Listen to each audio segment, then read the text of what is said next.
So guys, today we'll be starting up with a very fresh brand new chapter called as Cell Structure and Organization.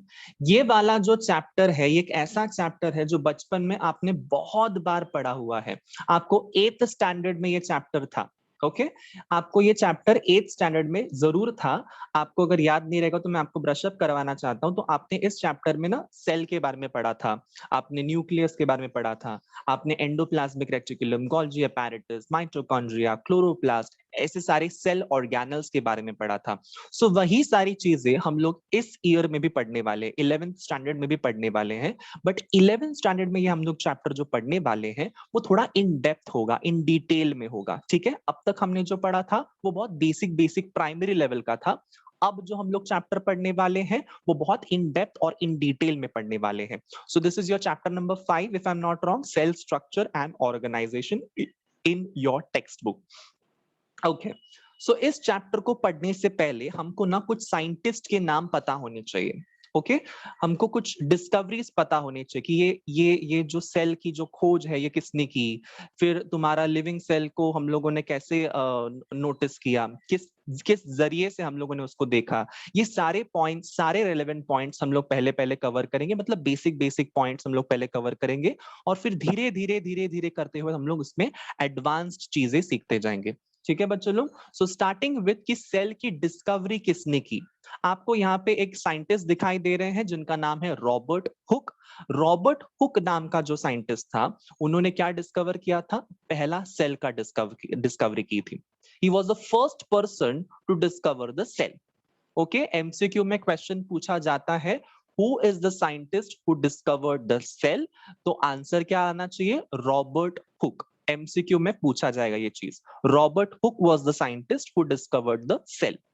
अब Robert Hooke ने discovery of the cell किस में की थी, कौन सी चीज में की थी, तो रॉबर्ट हुक ने सेल की डिस्कवरी की थी प्लांट के अंदर। ओके सो प्लांट के सेल्स को उन्होंने ऑब्जर्व किया था और फिर उन्होंने बोला था कि the plants are made up of cells और this is something called as cell. और उन्होंने जब उनके जमाने में उन्होंने जब काम किया था तब उन्होंने इस चीज को ना सेल्यूला नाम दिया था। सेल्यूला, CELLULA। आई रिपीट, जब रॉबर्ट हुक ने सेल की डिस्कवरी की थी तब उन्होंने इस स्ट्रक्चर को सेल्यूला का नाम दिया था। अब सबके दिमाग में एक चीज आई रहेगी कि ये सेल्यूला क्यों दिया हुआ है। ये सेल्यूला का मतलब लैटिन में क्या होता है पता है, सेल। ठीक है, सेल्यूला ये लैटिन में बोला जाता है और लैटिन में सेल्यूला का मतलब क्या होता है, सेल। ठीक है, सो ये सेल की डिस्कवरी जो है ये रॉबर्ट हुक ने की थी और वो एक प्लांट में की थी।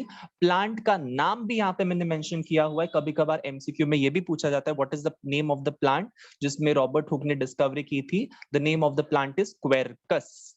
ठीक है, क्वेरकस का स्पीशीज यहाँ पे दिया हुआ नहीं है इसलिए यहाँ पे मैंने सिर्फ SP डॉट दिया हुआ है। SP डॉट मतलब स्पीशीज है वो। सो क्वेरकस स्पीशीज, फाइन। सो क्वेरकस के एक स्पीशीज में उन्होंने क्या फाइंड आउट किया था, सेल्स को फाइंड आउट किया था।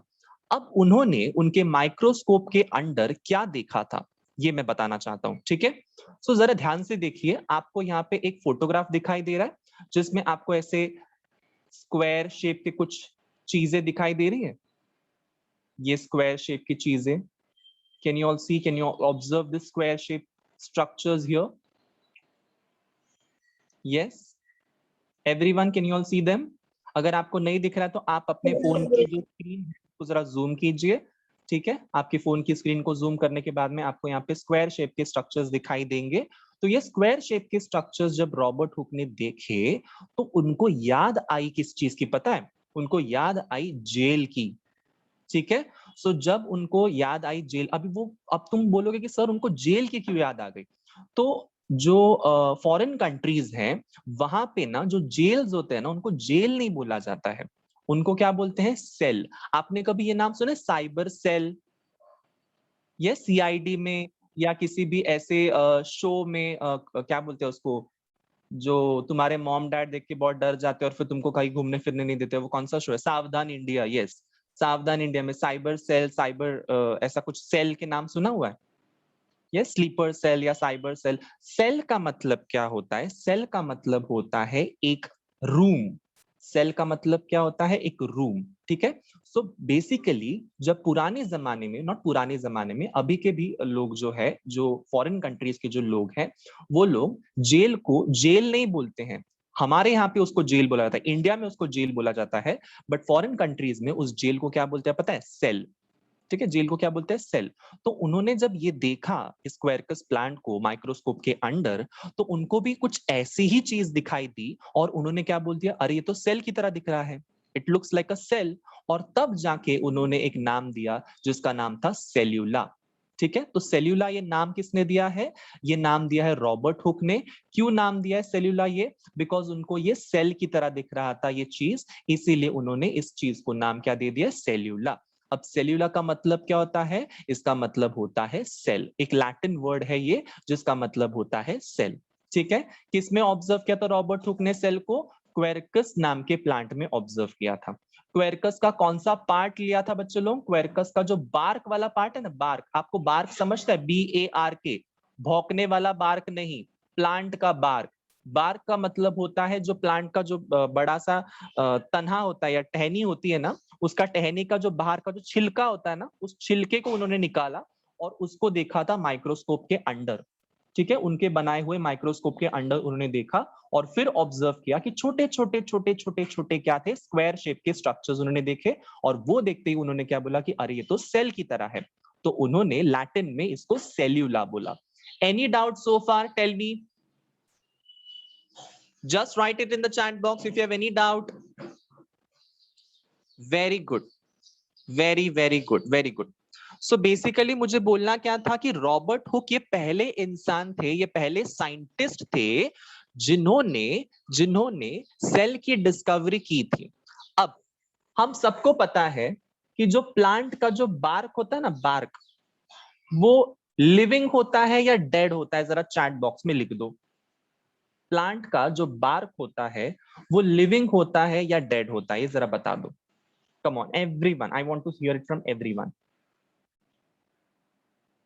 ओके, बहुत सारे लोग बोल रहे हैं living living living living, but मैं आपको ये बताना चाहता हूं, मैं आपको ये बताना चाहता हूं कि प्लांट का जो बार्क होता है, सबसे बाहर वाला जो हिस्सा होता है ना, it is dead. It is dead, DEAD, dead, मरा हुआ होता है वो। ठीक है, वो मरा हुआ बार्क इसलिए होता है बिकॉज वो प्लांट को प्रोटेक्शन देता है। उसके अंदर का जो साइटोप्लाज्म है, उसके अंदर का जो सैप है ना, वो मर चुका रहता है, इट इज नॉट प्रेजेंट। उन्होंने क्या देखा था पता है? जब बार्क को निकाला और माइक्रोस्कोप के अंदर देखा, तो उन्होंने ये सिर्फ स्क्वायर शेप की चीजें दिखी, स्क्वायर शेप के स्ट्रक्चर्स दिखे, उसके अंदर का माल मसाला नहीं देखा उन्होंने। मतलब क्या है कि उसके अंदर, स्क्वायर शेप के अंदर जो चीजें होनी चाहिए थी वो मर चुकी थी। ठीक है, इसीलिए अगर एग्जाम में क्वेश्चन पूछा गया who discovered the first cell, the answer should be Robert Hooke. But अगर एग्जाम में क्वेश्चन पूछा गया who discovered the first living cell, तो आंसर रॉबर्ट हुक नहीं होगा। समझ में आया? ये होते हैं गूगली क्वेश्चन तुम्हारे नीट के। ठीक है, मैंने क्या बोला कि who discovered the first cell, अगर एग्जाम में क्वेश्चन पूछा गया तो आंसर क्या होना चाहिए? Robert Hooke. बट अगर एग्जाम में क्वेश्चन पूछा गया who observe the living first cell और फर्स्ट लिविंग सेल, तो रॉबर्ट हुक आंसर नहीं आएगा बिकॉज रॉबर्ट हुक ने डेड सेल्स को ऑब्जर्व किया था। डन? बहुत सारी इंफॉर्मेशन दे रहा हूं मैं बच्चों लोग, बहुत ऑथेंटिक इंफॉर्मेशन दे रहा हूं, बहुत ही ब्यूटीफुल इंफॉर्मेशन है ये। आपको ये चीजें प्लीज नोट डाउन कीजिए। वेदांती ने पूछा then who discovered the living cells? Definitely Vedanti, I will be discussing that also, but you have to wait for some time. ठीक है बच्चा लोग, ध्यान से सुनिए, मैंने क्या बोला? रॉबर्ट हुक जो थे उन्होंने फर्स्ट सेल को ऑब्जर्व किया था and the cell was dead, और वो प्लांट का नाम था क्वेरकस। क्वेरकस के बार्क में से उन्होंने सेल्स को निकाला और उनके बनाए हुए माइक्रोस्कोप के अंदर देखा और उन्होंने वो नाम दे दिया सेल्यूला, क्योंकि उनको वो जेल की तरह दिख रहा था वो कंपार्टमेंट्स। ठीक है एवरीवन, अंडरस्टूड? सो उन्होंने लिटरली क्या देखा था? ये जो तुम लोग को दिख रहा है ये स्क्वायर शेप, ये जो स्क्वायर शेप का जो मैंने बनाया हुआ है, ये उन्होंने क्या ऑब्जर्व किया था पता है? प्लांट का cell wall, cell wall observe किया था उन्होंने, और वो सेल वॉल को देख के बोल रहे थे कि अरे ये तो सेल की तरह है। ये देखो ऐसे रेक्टेंगल रेक्टेंगल स्क्वायर स्क्वायर जो दिख रहा है ना, ये उनको क्या दिख रहा था? ये उनको सेल वॉल दिख रहे थे और वो सेल वॉल देख के बोले कि okay this is nothing but the cell, this is nothing but the cell. ठीक है, I hope everybody has got this idea कि एग्जैक्टली मैं क्या बोलना चाहता हूँ। एक स्टोरी सुनना चाहोगे जो आपके टेक्स्ट बुक में नहीं है? किसको किसको स्टोरी पसंद है? ये स्टोरी सुनना चाहोगे? Very good. सो ये जो रॉबर्ट हुक थे ना, Robert Hooke was very naughty child. बचपन में वो बहुत ही ज्यादा नटखट हुआ करते थे, जैसे कि हर एक बच्चा होता है, बट वो थोड़े से ज्यादा बदमाश थे। ठीक है, पढ़ाई में कुछ मन वन नहीं था उनका और बहुत ज्यादा बदमाश थे। तो वो जो रॉबर्ट हुक जो थे ना, वो उनके मामा के यहाँ पे जाके रहते थे। ठीक है, सो उनके मामा जो थे ना, वो लेंसेस के साथ में बहुत काम करते थे, लेंस के साथ में। ठीक है, लेंस मतलब समझते हो ना, कांच का जो लेंस होता है, वो कांच के लेंस के साथ में बहुत काम करते थे। तो उन्होंने क्या किया, उसके मॉम डैड जो थे ना, वो बोलते थे कि तू घर में बैठा मत कर, तू घर में बैठा रहेगा तो तू बहुत तोड़फोड़ करेगा और तू बहुत डिस्ट्रक्टिव बच्चा है तू। तो I will do one thing, I will just leave you to your mama. Okay, मैं तुम्हारे मामा के पास में तुमको छोड़ के आ जाती हूँ, ऐसे उसके माँ ने उसको बोला। तो जैसे ही वो रॉबर्ट हुक मामा के यहाँ पे गए, उनको ना एक ऐसा क्रेज लग गया कि वो लेंस को लेते थे और लेंस को ले लेकर जोड़ जोड़ के कुछ ना कुछ बनाने की कोशिश करते थे, या लेंस में से चीजों को ऑब्जर्व करने की कोशिश करते थे। बिकॉज हम सबको पता है कि लेंस में से अगर हम चीजों को देखते हैं तो वो ऑब्जेक्ट जो है वो बड़ा दिखता है, मैग्नीफाई होके दिखता है। तो वो देखकर वो बहुत खुश होते थे बचपन में। तो यही लेंस का चस्का उनको देखो कहाँ पे लेकर गया, उनको साइंटिस्ट बना दिया। ठीक है, मतलब बच्चे नॉटी हो सकते हैं, बच्चे शरारती हो सकते हैं, बट अगर वो बच्चे का जो शरारतपन है, या वो बच्चे का जो क्या बोल सकते हैं, जो उसकी कला है, अगर उसको पता चले कि एग्जैक्टली मुझे क्या करना है, तो उसको वो एक नॉटी बच्चे से एक साइंटिस्ट भी बना सकते हैं। Everyone understood this? But obviously उनकी भी बहुत मेहनत थी, रॉबर्ट हुक की भी बहुत ज्यादा मेहनत थी। उन्होंने बहुत सारा मेहनत करके अपना नाम कमाया था। सो सिर्फ लक ही नहीं है, उनकी मेहनत भी बहुत सारी थी। सो आपको यहाँ पे जो दिख रहा है, एकदम ब्यूटीफुल डिजाइन जो दिख रहा है ना यहाँ पे, ये रॉबर्ट हुक का अपना बनाया हुआ माइक्रोस्कोप था। इतना ब्यूटीफुल है, देखो। ठीक है, ये सारी चीजें जो मैं यहाँ पे दिखा रहा हूँ ना, टेक्स्ट आपके स्लाइड के ऊपर, या आपके टेक्स्ट बुक में अवेलेबल नहीं है। ये सारी चीजें मैं ना उठा उठा कर नेट से ढूंढ ढांड के आपके लिए लेकर आया हूँ और आपके लिए स्लाइड्स पेश कर रहा हूँ। ठीक है, सो ये सारी चीजें जो आपको दिख रही है, आपको टेक्स्ट बुक में कहीं पे भी नहीं मिलेंगी, आपको किसी भी रेफरेंस बुक्स में नहीं मिलेंगी। ठीक है, आपको यहाँ पे एक दिख रहा है माइक्रोग्राफिया। ये माइक्रोग्राफिया क्या है पता है? ये एक जर्नल था। इस माइक्रोग्राफिया जर्नल के अंदर रॉबर्ट हुक ने अपना पहला ये जो डिस्कवरी था, सेल की जो डिस्कवरी थी, इसको पब्लिश किया था, जिसमें उन्होंने नाम दिया था, उनके टाइटल का नाम था माइन्यूट बॉडीज। ठीक है, माइन्यूट बॉडीज के नाम से उन्होंने वो चीजें पब्लिश की थी, जिसमें मैग्नीफाइंग ग्लासेस से उन्होंने चीजें देखी थी और वो चीजों को वहां पे पब्लिश किया था। Isn't that amazing? कितनी सारी नई नई चीजें आपको पता चल रही है। ये सारी चीजें आपको पहले पता थी क्या? ठीक है, सो रॉबर्ट हुक जो थे, रॉबर्ट हुक ने सबसे पहले सेल की डिस्कवरी की थी, बट रॉबर्ट हुक ने सबसे पहला लिविंग सेल की डिस्कवरी नहीं की थी। रॉबर्ट हुक ने सेल्स ऑब्जर्व जरूर किए थे, बट वो डेड सेल्स थे। अब कौन थे वो महान साइंटिस्ट जिन्होंने लिविंग सेल की डिस्कवरी की थी? आपके सामने ये रहे, एंटोनी वैन लुवन हॉक। क्या नाम है इनका? Antonie van Leeuwenhoek. ये हमारे पहले साइंटिस्ट थे जिन्होंने लिविंग सेल्स की डिस्कवरी की थी। ठीक है, जिन्होंने पहले लिविंग सेल की डिस्कवरी की थी। क्या नाम था इनका? Antonie van Leeuwenhoek. आपको यहाँ पे दिख रहा है कितना अच्छे से उन्होंने अपने माइक्रोस्कोप को भी डिजाइन किया हुआ है। ये उनका खुद का बनाया हुआ माइक्रोस्कोप है। ठीक है, ये उनका खुद का बनाया हुआ माइक्रोस्कोप है और उसी माइक्रोस्कोप से वो देख रहे हैं। ये जो इमेज आपको दिख रही है, ब्यूटीफुल सी इमेज, जीआईएफ जिसको हम लोग बोलते हैं, ये जीआईएफ मैंने इंटरनेट से ली हुई है। और ये इंटरनेट पे जब एंटोनी वॉन लुवेनहॉक का बर्थडे जब था ना, तब गूगल ने ये चीज इमेज को लॉन्च किया था। और हमको पता है कि जब जब किसी का बर्थडे होता है, किसी की एनिवर्सरी होती है, तो गूगल ऐसे स्पेशल उनको फील कराने के लिए या फिर स्पेशल उनको श्रद्धांजलि देने के लिए ऐसी सारी चीजें करते रहते। तो मैंने वहां से ये चीज ली हुई है। सो एंटोनी वैन ल्यूवेनहॉक जो थे वो सबसे पहले साइंटिस्ट थे जिन्होंने लिविंग सेल्स को ऑब्जर्व किया था। और जैसे ही उन्होंने लिविंग सेल्स को ऑब्जर्व किया, उन्होंने ये देखा कि ये लिविंग सेल जो है ये हिल सकते हैं, यहां से वहां, वहां से यहां, ऐसे छोटे छोटे जो सेल्स दिख रहे थे उनको, वो हिल सकते थे। आपको यहाँ पे दिख रहा है इमेज के अंदर कैसे वो हिल रहे हैं। सो ये हिल सकते हैं, जैसे उन्होंने माइक्रोस्कोप के अंदर देखा। सो ये हिल सकते हैं। तो ये हिलने वाली जो प्रॉपर्टी है, यहाँ से वहां जाने वाली जो प्रॉपर्टी है, ये तो एनिमल्स की प्रॉपर्टी है। मतलब शेर, चीता, हम लोग सब लोग जो है, हम सब लोग यहाँ से वहां जा सकते हैं हमारे पाँव के थ्रू, हमारे पैरों के थ्रू। यस और नो? यस और नो? वैसे ही सेम टू सेम यहाँ पे तुम लोगों को दिखाई दे रहा है कि ये जो सेल्स हैं वो यहां से वहां, वहां से यहां ऐसे मूव कर रहे हैं। तो इसीलिए उन्होंने इन सेल्स को क्या नाम दे दिया? इन सेल्स को नाम दे दिया एनिमलक्यूल्स, मतलब छोटे छोटे प्राणी, छोटे छोटे एनिमल्स। समझ में आया? उनको नाम नहीं सजेस्ट, उनको नाम सूझ नहीं रहा था कि इनको मैं नाम क्या दूं, इनको मैं नाम क्या दूं। तो मैं इनको क्या नाम देता हूं? इनको मैं नाम देता हूं एनिमलक्यूल्स। व्हाई एनिमलक्यूल्स? बिकॉज ये एनिमल्स की तरह यहां से वहां मूव कर सकते हैं।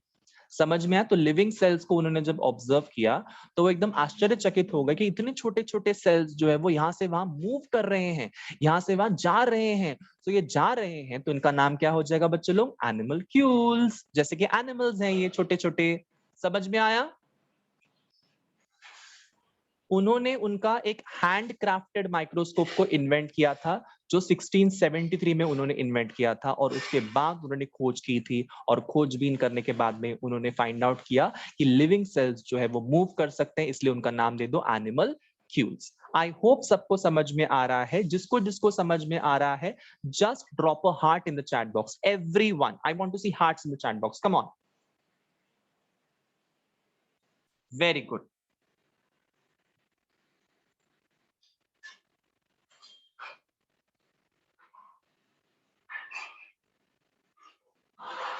आज का लेक्चर सुपर्बली इंटरेस्टिंग है गाइस, बहुत मजा आने वाला है फुल लेक्चर में।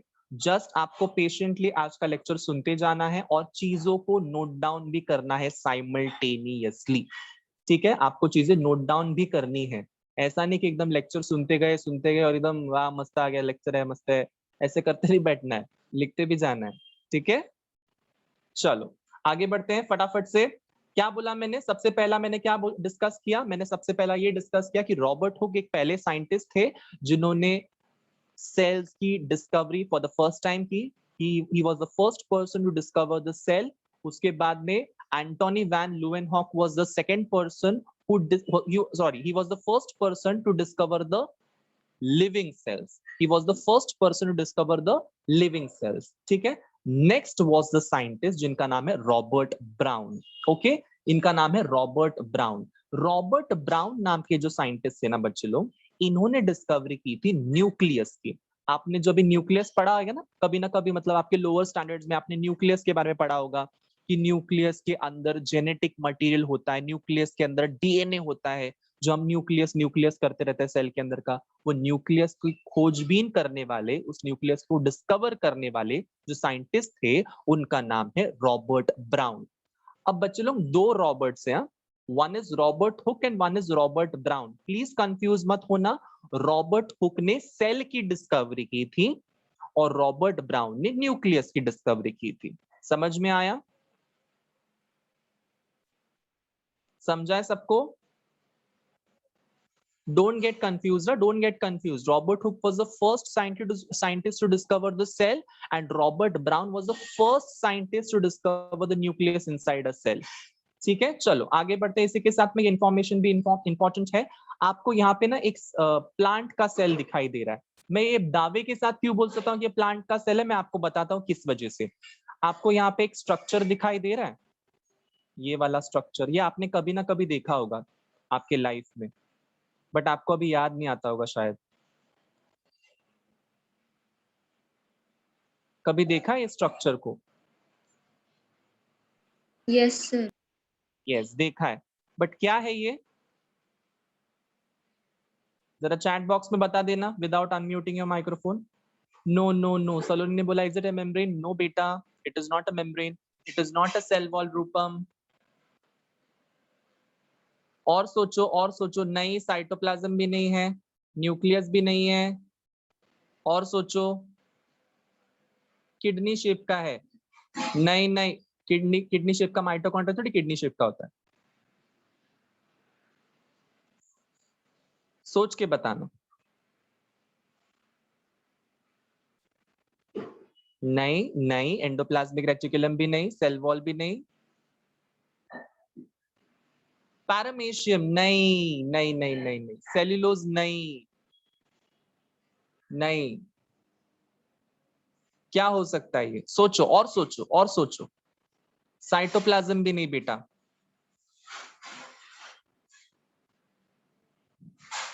वैक्यूल्स भी नहीं है बेटा, very good, good try. Stomata, who is that? Sanika Gadshi, very good, stomata stomata stomata. Clap for Sanika guys, everyone clap की इमोजीज भेजो चैट बॉक्स में। सानिका ने परफेक्ट आंसर दिया हुआ है, दैट इज स्टोमेटा। ये सुना है स्टोमेटा नाम सबने? Yo in the chat box, just say you in the chat box, stomata आपने नाम जरूर सुना होगा कभी ना कभी।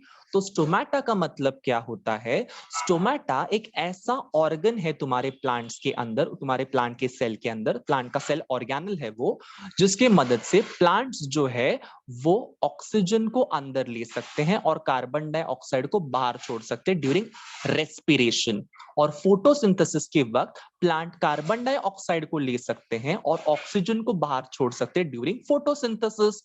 सो जैसे हमारा नाक है ना, वैसे प्लांट सेल के पास में उनका स्टोमेटा है।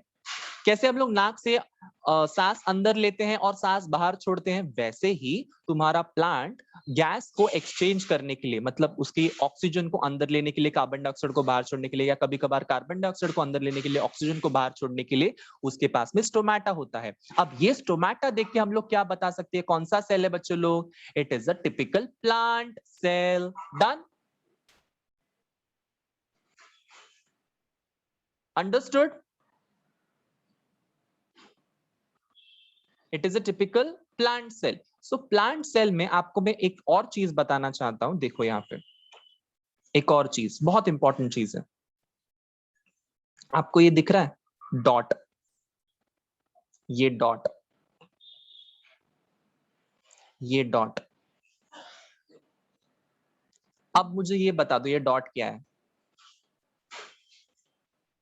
आपने जो गैस किया था ना, उसमें से एक गैस ये है, बता दो ये डॉट क्या रहेगा? क्या लगता है ये क्या हो सकता है? हर एक सेल में एक ही डॉट है। Very good Shweta, very good, very good Vedanti. So this dot is nothing but the nucleus of a cell, nucleus of a cell, ठीक है? So ये न्यूक्लियस है, और ये न्यूक्लियस को तुम्हारे रॉबर्ट ब्राउन ने ऑब्जर्व किया था एक प्लांट सेल के अंदर। दैट इज वाई मैंने इतना तुमको राम कथा बताया कि ये स्टोमेटा है क्या, ये कौन सा ऑर्गन है, ये वगैरह वगैरह ये मैंने बताया, ठीक है? सो रॉबर्ट ब्राउन ने तुम्हारे प्लांट सेल के न्यूक्लियस की सबसे पहले डिस्कवरी की थी, प्लांट सेल के अंदर न्यूक्लियस की डिस्कवरी की थी रादर। समझ में आया सबको? Drop a heart in the chat box, come on everyone. Robert Brown was the scientist who observed nucleus inside a plant cell, and he was the first person to discover the nucleus inside a any cell for that matter. ठीक है, चलो आगे बढ़ते हैं। Robert brown हो गया, Robert Hooke हो गया, एंटोनी वॉन ल्यूवेनहॉक हो गया। अब और भी साइंटिस्ट आ रहे हैं हमारे सामने, और भी साइंटिस्ट आ रहे हैं, ठीक है? ध्यान से सुनो मैं क्या बोलने वाला हूं, बहुत इंपॉर्टेंट चीजें डिस्कस कर रहा हूं बच्चे लोग। ये थ्योरी जो है ना, ये बहुत बार आती है एग्जाम में, इस थ्योरी को जरा समझते हैं। फाइन, ये क्वेश्चन तुम्हारे कॉलेज के एग्जाम में पूछा जाता है, जिसका नाम है मॉडर्न सेल थ्योरी। इस मॉडर्न सेल थ्योरी को सेल डॉक्ट्रिन के नाम से भी जाना जाता है। Okay, Shweta is asking me to repeat. बेटा क्या रिपीट करना, जरा बता दीजिए चैट बॉक्स में। सर बैक स्लाइड, पीछे वाली स्लाइड को रिपीट करना है। Okay Shweta, I will explain it for you. Okay, Robert Brown जो थे, Robert Brown was the scientist जिन्होंने डिस्कवर किया था nucleus in a living plant cell. I repeat, Robert Brown was the scientist who discovered nucleus in a living plant cell for the first time. Done? यही मैंने explain, one line में मैंने explain कर दिया आपको. चलो इसी के साथ में हम लोग आगे की थ्योरी को डिस्कस करते हैं. आगे की थ्योरी क्या बोलती है? It is modern cell theory, जिसको हम लोग सेल डॉक्ट्रिन के नाम से भी जानते हैं. अगर एग्जाम में आपको क्वेश्चन पूछा write a note on modern cell theory और write a note on cell doctrine, तो आपको आंसर सेम टू सेम लिखना है, बिकॉज मॉडर्न सेल थ्योरी का ही दूसरा नाम क्या है? Cell doctrine. चलो अब समझते हैं मॉडर्न सेल थ्योरी जो है वो दी किसने थी. There was a scientist called as Schleiden, there was a scientist called as Schwann. Fine. Schleiden and Schwann, ये दो साइंटिस्ट थे. Schleiden जो थे बच्चे लोग, वो बॉटनी के साइंटिस्ट थे. He was a botanist. अब हमारे यहाँ पे हमारे क्लास में कौन बॉटनिस्ट है बच्चे लोग? यस, जो आपको पढ़ाते हैं. कौन है बॉटनिस्ट हमारे यहाँ पे? Very good, Ravina ma'am. She is the botany student and she is a botany postgraduate. So उन्होंने अपना मास्टर्स बॉटनी में किया है. और यहाँ पे zoologist कौन है बच्चों लोग? किसने zoology में मास्टर्स किया है? Yes, myself, Rajiv Shirke. So which means what? कि श्लीडन जो थे वो रवीना मैम की तरह बॉटनिस्ट थे और श्वान जो थे वो राजीव सर की तरह zoologist थे. समझ में आया?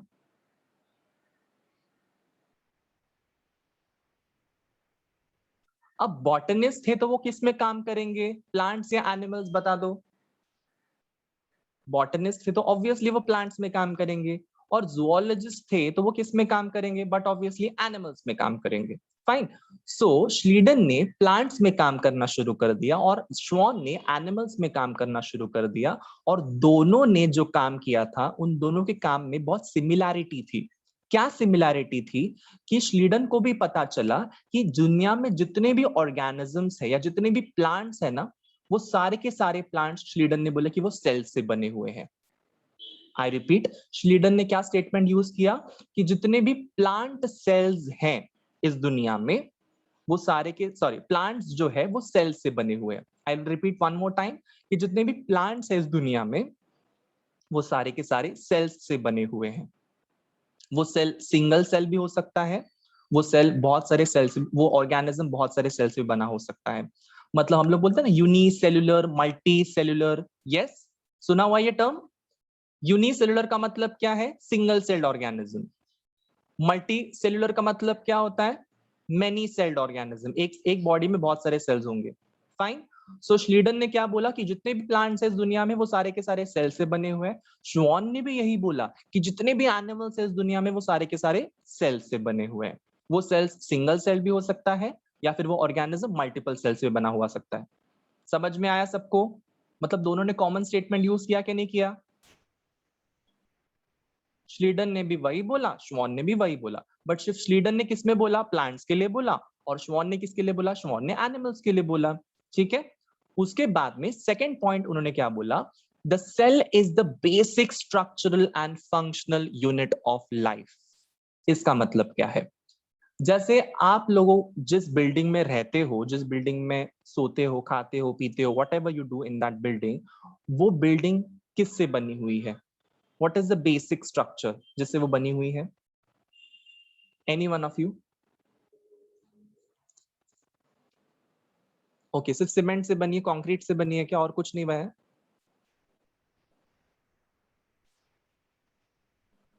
नहीं नहीं नहीं, brick. Very good Vedanti. I was waiting for this answer. Brick. Brick मतलब क्या होता है? ईट होता है ना, ईट. ईट से बनी हुई है ना. डायरेक्ट सीमेंट लगाते हैं क्या हम लोग ऐसे? ब्रिक तो होना चाहिए, ब्रिक के ऊपर सीमेंट लगता है ना. हाँ या ना? हाँ. सो ये ब्रिक तो होना ही चाहिए. सो उसी तरीके से अगर ह्यूमन बॉडी है, अगर प्लांट बॉडी है, अगर माइक्रो ऑर्गेनिजम्स की बॉडी है, किसी भी लिविंग ऑर्गेनिज्म की बॉडी है, उसका बेसिक स्ट्रक्चर क्या होना चाहिए बच्चे लोग? सेल. तुम तुम्हारे ऑफिस बिल्डिंग ले लो, तुम तुम्हारा घर की बिल्डिंग ले लो, तुम तुम्हारे क्लास की बिल्डिंग ले लो, तुम तुम्हारे मॉल्स की बिल्डिंग ले लो, किसी भी बिल्डिंग को ले लो, उसका बेसिक स्ट्रक्चर क्या होना चाहिए? ब्रिक. वैसे ही तुम्हारा एनिमल का बॉडी ले लो, प्लांट का बॉडी ले लो, माइक्रो ऑर्गेनिज्म की बॉडी ले लो, वो बना किससे होगा? बेसिकली सेल्स की मदद से. समझा?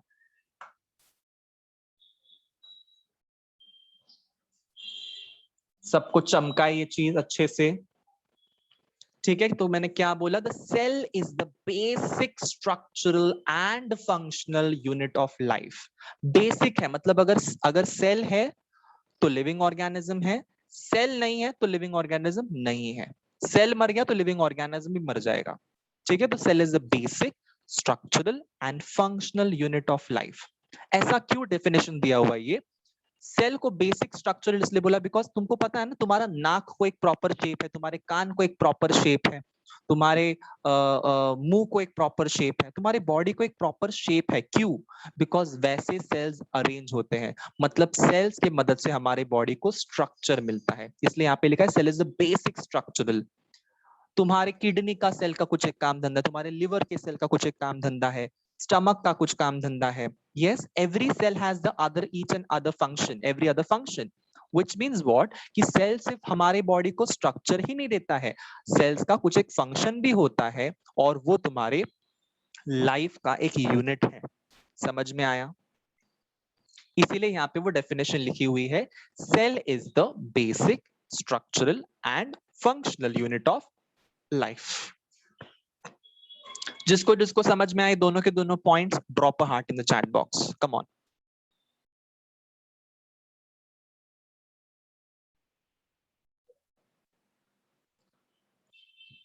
Very good. सो ये दोनों के दोनों पॉइंट्स जो है, all living organisms are made up of cells, single और मेनी। और दूसरा वाला पॉइंट है the cell is the basic structural and functional unit of life. ये दोनों के दोनों पॉइंट्स ना श्लीडन ने और श्वान ने मिलकर दिए थे। मिलकर दिए थे मतलब वो दोनों साथ में काम नहीं कर रहे थे, ये दोनों साथ में काम नहीं करते। श्लीडन अपने लैब में काम करता था, श्वान अपने लैब में काम करते थे, और श्लीडन और श्वान अलग अलग ऑर्गेनिजम्स पे काम करते थे। श्लीडन काम करते थे प्लांट्स के ऊपर, श्वान काम करते थे एनिमल्स के ऊपर, और दोनों ने एक ही स्टेटमेंट पास की थी और वो एक ही स्टेटमेंट पब्लिश भी हो गई, तो उन दोनों को क्रेडिट दे दिया गया। समझ में आया? तो all living organisms are made up of cells, single or many. The cells is the basic structural and functional unit of life. ये दोनों स्टेटमेंट श्लीडन और श्वान ने दी हुई है। डन?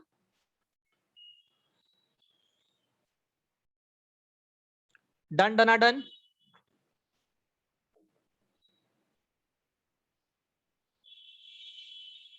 श्वेता को कुछ डाउट है क्या? क्योंकि डाउट डाउट करके उसने लिखा है चैट बॉक्स में। यस श्वेता, पूछो बेटा। जब हमें पूछेंगे कि शेल्डर ने कौन सा मतलब स्टेटमेंट बताया तो हम लोग क्या लिखेंगे? नहीं नहीं, ऐसा क्वेश्चन बिल्कुल भी आपको एग्जाम में पूछा नहीं जाएगा। आपको एग्जाम में क्या क्वेश्चन पूछा जाएगा मैं आपको बताता हूँ। Describe a note on modern cell theory, और write a note on modern cell theory, और एक्सप्लेन मॉडर्न सेल थ्योरी। ऐसा क्वेश्चन आएगा बेटा। आप इतना टेंशन मत लो कि किसने कौन सा स्टेटमेंट दिया था, ऐसा क्वेश्चन नहीं आएगा कभी भी जिंदगी में। टीचर को खुद को नहीं पता होता कि इसने कौन सी स्टेटमेंट दी थी। एक्चुअल में देखा जाए तो ये स्टेटमेंट, दोनों के दोनों statement, all living organisms are made up of cells, single या many, and the cell is the basic structural and functional unit of life. ये दोनों स्टेटमेंट्स जो है ये श्लीडन और श्वान दोनों ने दिए हुए हैं। इतना समझा? Yes sir. तो आपको ऐसा स्पेसिफिक क्वेश्चन नहीं पूछा जाएगा एग्जाम में कि हाँ ये बताओ श्लीडन ने क्या दिया, बताओ श्वान ने क्या दिया, ऐसा नहीं पूछा जाएगा। आपको बोला क्या जाएगा? Write a note on modern cell theory. तो आपको ये तीनों पॉइंट्स लिखने हैं। अभी तक मैं सिर्फ 2 पॉइंट्स एक्सप्लेन कर चुका हूं, अब मैं थर्ड पॉइंट एक्सप्लेन करूंगा। यहां तक सबको समझ में आया? Just say yo in the chat box. Yo yo yo, I want to see yo in the chat box, come on. Very good. चलो अब पढ़ते हैं थर्ड वाला पॉइंट। अब थर्ड वाला पॉइंट पढ़ने से पहले मैं आपको एक चीज बताना चाहता हूं। अब तक हमने जो पढ़ा इसमें बोला क्या गया कि हाँ लिविंग ऑर्गेनिज्म जो है वो सेल से बने हुए हैं। एक तो सिंगल सेल से बना हुआ हो सकता है, या तो मल्टीपल सेल से बना हुआ हो सकता है, या तो वो जो सेल जो है वो basic structural functional unit of life है। ये सब कुछ डिस्कस किया। बट ये पहला सेल आया कहां से, ये इन दोनों ने कभी नहीं बताया। ये श्लीडन ने भी नहीं बता पाए और श्वान भी नहीं बता पाए। ठीक है, I repeat, modern cell theory में श्लीडन और श्वान ने सिर्फ 2 ही स्टेटमेंट्स दिए थे। उन्होंने ये कभी नहीं बता पाए कि ओके ये सेल जो है वो आया कहां से, जादूगर की टोपी से बाहर निकला, या छज्जा फाड़ के नीचे आया, या कैसे आया, या कुछ मैजिक वैजिक हुआ, या मम्मी ने खाना बनाते टाइम में सेल बना दिया। ऐसा क्या, कैसे आया ये सेल, ये कोई नहीं बता पाया। ये कोई नहीं बता पाया, ना श्लीडन, ना श्वान, ना कोई भी। तो एक साइंटिस्ट थे जिनका नाम था रुडोल्फ विर्काउ।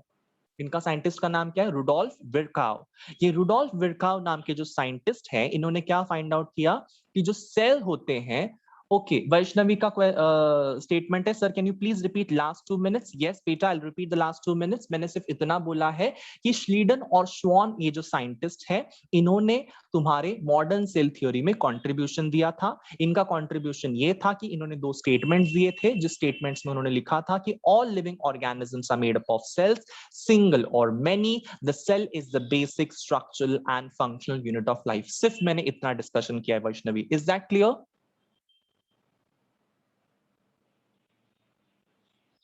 ठीक है बच्चे लोग? ओके, नाउ अब हम क्या डिस्कस करने जा रहे हैं कि श्लीडन और श्वान ने कभी भी ये नहीं बता पाए कि ये सेल्स आते कहां से हैं। ये सेल्स धरती का सीना फाड़ के आते हैं या ऊपर का छपरा फाड़ के आते हैं? कैसे आते हैं ये सेल्स? मम्मी जादू करके निकालती है या फिर फ्रिज से निकलते हैं? कैसे निकलते हैं सेल्स? पता ही नहीं था इनको। श्लीडन को भी नहीं पता था, श्वान को भी नहीं पता था, बट रुडोल्फ विर्का को पता था। रुडोल्फ विर्काउ नाम के जो साइंटिस्ट थे, उनको पता था। उन्होंने वो डिस्कवरी की कि जो सेल है उसको पैदा करने के लिए उसका ऑलरेडी वहां पे एक सेल होना चाहिए। मतलब अगर तुम इस दुनिया में आ रहे हो तो तुम्हारे माँ बाप इस दुनिया में तुमसे पहले आने चाहिए। समझ में आया? Your mother and father should come before you and only then you will be formed. अचानक से तो नहीं टपकोगे ना हम आसमान से। Your mother and father should be there to produce you, तुमको बनाने के लिए। तुम्हारे मॉम डैड वहां पे अस्तित्व में होने चाहिए। ठीक है? सो विच मीन्स व्हाट कि रुडोल्फ विर्काउ ने बहुत सोच समझ के स्टेटमेंट पास की कि जो सेल्स होते हैं वो प्री एग्जिस्टिंग सेल्स में से बनते हैं। आई रिपीट, जो सेल्स होते हैं वो प्री एग्जिस्टिंग सेल्स में से बनते हैं। What is pre existing? Pre existing मतलब पहले से ही एग्जिस्ट करना, पहले से इस दुनिया में रहना, उसको हम लोग प्री एग्जिस्टिंग बोलते हैं। मतलब जो सेल्स हैं वो पहले जमाने में थे और उसके बाद में वो डिवाइड करके नए सेल्स बनाएंगे, फिर वो डिवाइड करके वो नए सेल्स बनाएंगे, फिर वो डिवाइड करके और नए सेल्स बनेंगे। मतलब क्या है कि पहले सेल था तभी जाके नया सेल बन पाया। डन? चमका? सबको चमका एवरीवन?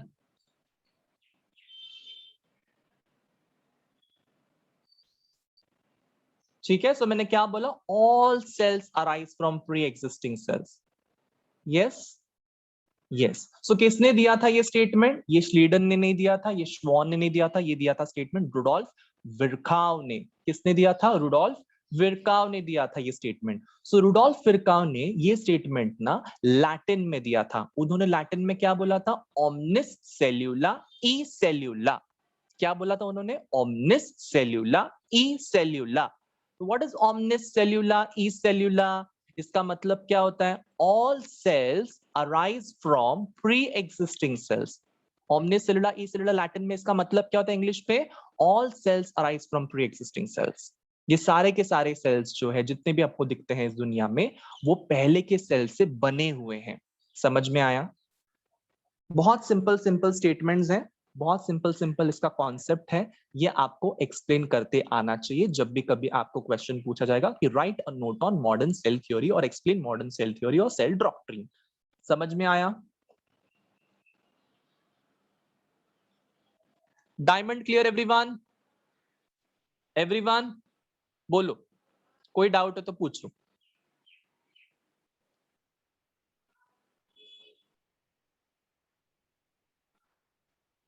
ठीक है? सो वन शॉट में अभी रिवीजन करते फटाफट। क्या क्या डिस्कशन किया था हमने? हमने डिस्कशन में लाया था सबसे पहले कि Robert Hooke was the scientist who discovered the first cell.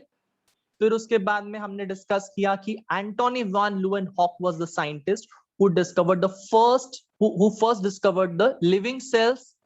Then Robert Brown was the scientist who first discovered the nucleus of a cell. And then हमने डिस्कस की मॉडर्न सेल थ्योरी या फिर सेल डॉक्ट्रिन, जिसमें 3 points को discussion में लाया। और वो तीनों पॉइंट्स जो है वो ऐसे थे कि all living organisms are made up of cells, single or many. The cell is the basic structure and functional unit of life. omnis cellula, e cellula, all cells arise from pre-existing cells। ये तीनों statement में से पहले जो दो statements हैं वो Schleiden और श्वान ने दिए थे, और तीसरा जो स्टेटमेंट है वो है omnis cellula, e cellula, that is all cells arise from pre-existing cells। Okay, Saloni ने कुछ लिखा हुआ है।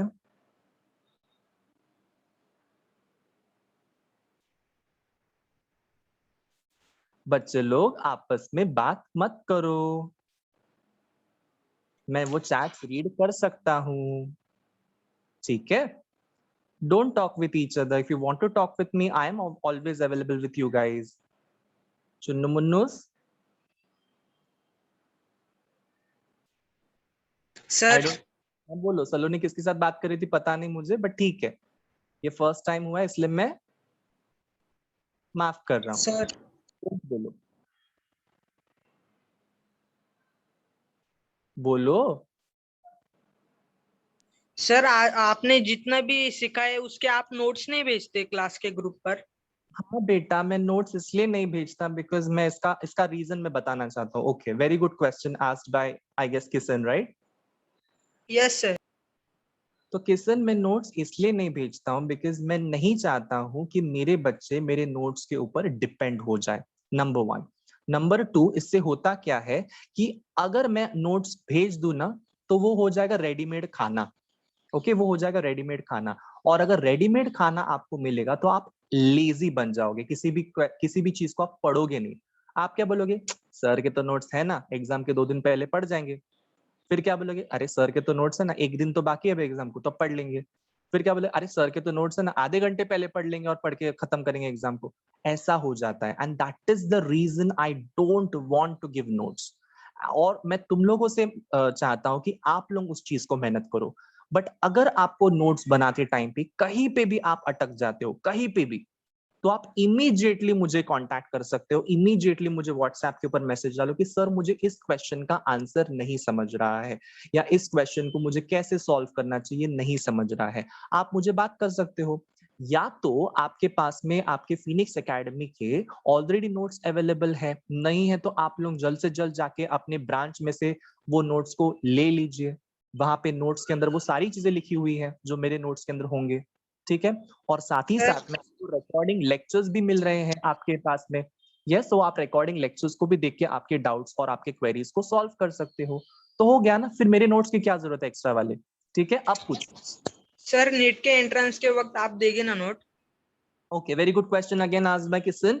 नीट के टाइम पे ना मैं नोट्स नहीं दूंगा। जब मैं सिखाता हूं ना, तो सिखाते वक्त जो आप लेक्चर में लिखते हो वही आपके नोट्स हैं। मैं स्पेशल ऐसा कोई नोट्स जैसा स्ट्रक्चर या फोटोग्राफ पीडीएफ ऐसे जो टीचर्स देते हैं वो मैं कुछ देता नहीं हूं, because I want my students to make their own notes. और मैं नहीं चाहता हूं कि मेरे स्टूडेंट्स मेरे नोट्स के ऊपर डिपेंड रहे, क्योंकि मेरा जो नॉलेज है और मेरा जो इंग्लिश लैंग्वेज है वो हायर लेवल का होगा, आपके लेवल का नहीं होगा। तो वो आपको समझने में डिफिकल्टी जाएगी, और आप जो नोट्स लिखते हो वो आपके लैंग्वेज में आपके लेवल का होगा, इसलिए आपको समझने में बहुत आसानी होगी। इसलिए I want you to write on your own hand, with your own hands, with your own English. Done everyone? No notes will be provided from NEET and also on this regular lectures, क्योंकि I don't want my students to get handicapped और वो इसके ऊपर depend ना रहे कि अरे notes रहेंगे तो मैं काम करूंगा, ऐसा नहीं होता है, ठीक है everyone? That is the reason I don't give notes. और मेरे जो क्या बोलते हैं जो मेरे चैप्टर्स भी है ना वो बहुत ही इजी है, और नहीं समझ में आ रहा तो मैं हूं ना एक्सप्लेन करने के लिए। ओके, सलोनी ने क्वेश्चन पूछा, sir means we have to write question answers on own ना? यस बेटा Saloni, you have to write your question answers on your own. Also आपके लिए फिनिक्स एकेडमी के क्लासेस के नोट्स भी है जिसमें क्वेश्चन आंसर्स दिए हुए हैं, आप उनको रेफर करके आपके खुद के क्वेश्चन आंसर्स बना सकते हो, ठीक है? सर। हाँ किशन, बोलो बोलो, किशन को आज बहुत डाउट आ रहे हैं। सर हाँ मैंने आपका बुक और रवीना मैम का बुक एक ही बनाया है। हाँ बेटा, एक बनाओ, आधा बनाओ, क्वार्टर बनाओ, छोटी सी डायरी बनाओ, कुछ भी बनाओ, चिट्ठी में लिखो मुझे कोई प्रॉब्लम नहीं है, आप किसी में भी लिख सकते हो। I am not such kind of teacher कि वो बोले कि नहीं नहीं तुम मेरा एक अलग से सेपरेट से नोटबुक बनाओ, एक मोटी सी नोटबुक बनाओ, इसमें वो करो, ऐसा कुछ नहीं बोलने वाला हूं मैं। आपकी नोटबुक आपकी है, आपको पढ़ाई करनी है। समझ में आया? Okay sir, thank you. और कुछ डाउट है बच्चे लोग? पूछो।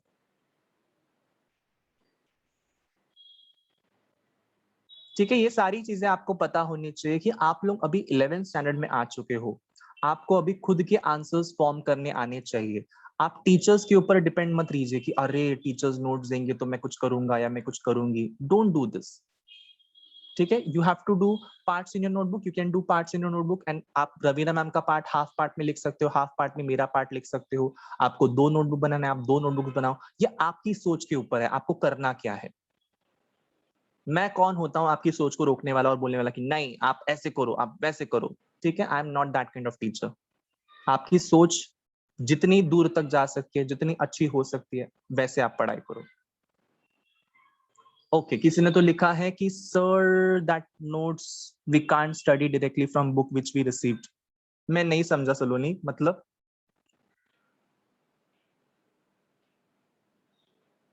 ओके, दृष्टि बोल रही है सर मैंने अभी तक कुछ स्टार्ट नहीं किया return work because I think you will send PDF. No no no बेटा, I will not be sending any PDF. मेरे लेक्चर के रिकॉर्डिंग्स आपको रोज मिलते जाएंगे, वो लेक्चर के रिकॉर्डिंग्स में से ही आप अपने नोट्स बनाते जाइए और आप लोग लिख सकते हो उसमें से। ठीक है,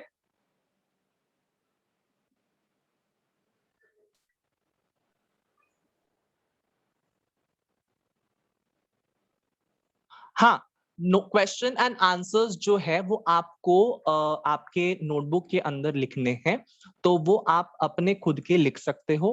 बट जब आप क्वेश्चन के जब आंसर्स लिखते हो तब आपको सारे पॉइंट्स कवर करते आने चाहिए। आंसर को छोटा बनाने के चक्कर में उस पॉइंट को उड़ा मत देना, सारा कॉन्सेप्ट उसमें आना चाहिए। ऐसे आंसर्स लिखो। अगर आपको फिर भी डाउट आ रहा है कि ये आंसर करेक्ट है या रॉन्ग है तो आप मुझे फोटोग्राफ निकाल कर भेज सकते हो और मैं उसको वेरीफाई कर दूंगा कि आंसर गलत है, इसमें कोई पॉइंट मिसिंग है क्या, आपका स्पेलिंग मिस्टेक है क्या, ये भी मैं बता सकता हूँ। बट डेफिनेटली आपको फिनिक्स एकेडमी के नोट्स मिले हैं, सो आप फिनिक्स एकेडमी के नोट्स को रेफर कीजिए। बहुत बेहतरीन नोट्स है, मैंने खुद से और रवीना मैम ने खुद से, हम दोनों ने मिलकर इस चीज को सोच विचार करके बनाए हुए हैं। सो मेक श्योर कि आप वो नोट्स को जरा देखें, अच्छे से देखें और आपके आंसर्स को बनाना शुरू कर दीजिए। ठीक है, आपके खुद के आंसर्स बनाना शुरू कर दीजिए और पॉइंट वाइज में आंसर बनाइए, पैराग्राफ पैराग्राफ में नहीं। Point number 1, point number 2, point number 3, ऐसे पॉइंट्स होने चाहिए। ठीक है बच्चों लोग, don't write answers in paragraph. आप हिस्ट्री ज्योग्राफी का पेपर नहीं लिख रहे हो, आप बायोलॉजी का पेपर लिख रहे हो। सो पॉइंट्स में आंसर होने चाहिए। डन। और अगर क्वेश्चन में डायग्राम पूछा गया है और डायग्राम नहीं भी पूछा गया है तो अगर क्वेश्चन बड़ा है तो आपको पहले डायग्राम ड्रॉ करना है और उसके नीचे उसका डिस्क्रिप्शन लिखना है। ये भी आपको पता होना चाहिए। पहले डायग्राम आएगा और उसके नीचे उसका डिस्क्रिप्शन आएगा, और डायग्राम पेंसिल से ही आएगा। डायग्राम में लेबलिंग भी पेंसिल से ही होंगे, डायग्राम की हेडिंग भी पेंसिल से ही होगी, सारी चीजें पेंसिल से चाहिए जो भी डायग्राम के साथ में है। Labellings pencil, heading pencil, drawing pencil से ही होना चाहिए। No colour pens, no colour pencils, no blue and black pen, कुछ नहीं चाहिए मेरे को डायग्राम के वक्त। Heading pencil, diagram pencil and labellings भी पेंसिल, नॉर्मल पेंसिल वो भी, नो कलर पेंसिल्स। डन। चलो, with this will continue with the lecture. ठीक है, आई होप सबको यहां तक समझ में आ गया है। Let's drop a heart in the chat box and then we can continue. Come on.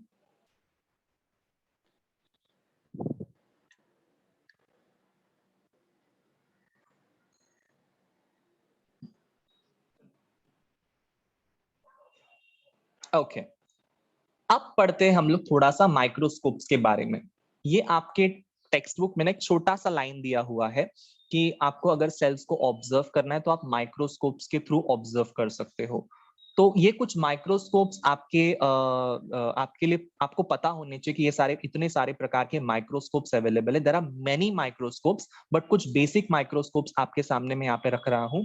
आप लोग यहाँ पे देख रहे हो, ये एंटोनी वॉन ल्यूवेनहॉक का माइक्रोस्कोप है जिन्होंने फर्स्ट लिविंग सेल्स को ऑब्जर्व किया था। ठीक है, ये आप लोग देख रहे हो, this is the microscope which you can see in your labs. आप जब बायो के लैब में घुसते हो तो आपको ये वाला माइक्रोस्कोप दिखाई देता है जिसपे आप लोग चीजें ऑब्जर्व करते हो। ठीक है, this is a compound microscope. ये आप लोग जो देख रहे हो ये भी एक कंपाउंड माइक्रोस्कोपी है, बट ये बाइनोक्यूलर कंपाउंड माइक्रोस्कोप है। Why binocular? बिकॉज हम यहाँ पे दोनों आंखों से देख सकते हैं, यहाँ पे सिर्फ एक ही आंखों से देख पा रहे हैं हम लोग। ठीक है, हमको यहाँ पे आंख बंद करनी पड़ती है ना, एक आंख। यस और नो? कंपाउंड माइक्रोस्कोप से आप जब देखते हो तो आप एक आंख बंद करते हो ना ऐसे, और फिर दूसरे आंख से देखते हो जो खुली है। ठीक है, बट यहाँ पे आप दोनों आंखों से देख सकते हो, बाइनोक्यूलर जैसे, इसलिए इसको बाइनोक्यूलर कंपाउंड माइक्रोस्कोप बोलते हैं। ठीक है, सो ये तीनों माइक्रोस्कोप में से मैंने सिर्फ 2 माइक्रोस्कोप्स यूज किए हुए हैं। कंपाउंड माइक्रोस्कोप भी यूज किया हुआ है, बाइनोक्यूलर कंपाउंड माइक्रोस्कोप भी यूज किया हुआ है। नेक्स्ट जो हम लोग माइक्रोस्कोप देखने वाले, this is an electron microscope. ये मैं खुद हूँ, ये रेड टी शर्ट में जो यहाँ पे बैठे हुए हैं ये मैं खुद हूँ, और ये इलेक्ट्रॉन माइक्रोस्कोप है जो मेरे मास्टर्स के लैब में था, जिसपे मैं चीजों को ऑब्जर्व कर रहा था।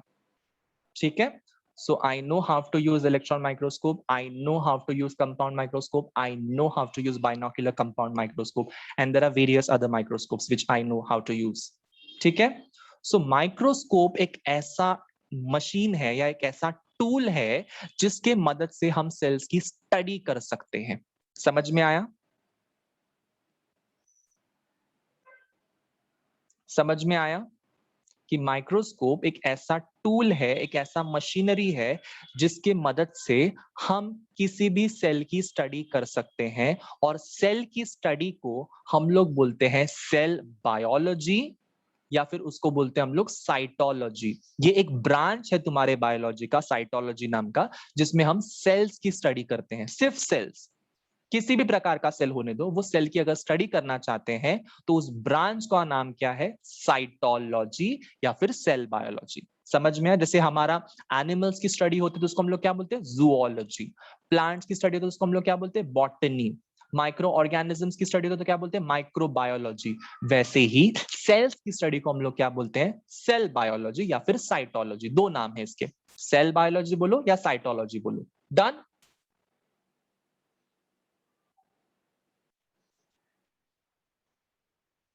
अंडरस्टूड? सो माइक्रोस्कोप किसके लिए काम करेगा? माइक्रोस्कोप हमारे सेल के स्टडी के लिए काम करेगा, जिसमें साइटोलॉजी, सेल बायोलॉजी हम लोग कर सकते हैं। मतलब सेल की स्टडी को हम लोग साइटोलॉजी बोलते हैं या फिर सेल बायोलॉजी बोलते हैं, और वो हम लोग माइक्रोस्कोप के थ्रू कर सकते हैं। ठीक है, चलो आगे बढ़ते हैं। There is one concept in your textbook referred to as totipotency. Please write it down. Totipotency. Totipotency. Totipotency. So this is a concept called as totipotency. Now what is totipotency? Totipotency मतलब क्या होता है कि ये तुम्हारी मैं तुम लोग को एक बहुत ही सिंपल लैंग्वेज में समझाना चाहता हूँ। इमेजिन करो कि एक जूनियर केजी सीनियर केजी का बच्चा है। Okay, junior KG senior KG का बच्चा है, और उस बच्चे को सर क्विज कभी होगा। आज के लेक्चर में क्विज नहीं होगा, शायद नेक्स्ट लेक्चर में मैं लूंगा क्विज दृष्टि। Now focus on the studies. मैंने क्या बोला कि मान के चलो कि जूनियर केजी और सीनियर केजी का बच्चा है। ओके, तो अगर तुम उस बच्चे को जाकर पूछोगे कि बच्चा आपको क्या बनना है आगे जाके, तो वो क्या बोलेगा? मुझे डॉक्टर बनना है, मुझे इंजीनियर बनना है, मुझे साइंटिस्ट बनना है। वो कुछ भी मुझे ट्रक ड्राइवर बनना है, मुझे बिजनेसमैन बनना है, ऐसा कुछ तो बोलेगा कि नहीं बोलेगा? है ना? कुछ ना कुछ तो बोलेगा वो कि मुझे ये बनना है, मुझे पायलट बनना है, मुझे रॉकेट उड़ाना है, कुछ तो बोलेगा ना।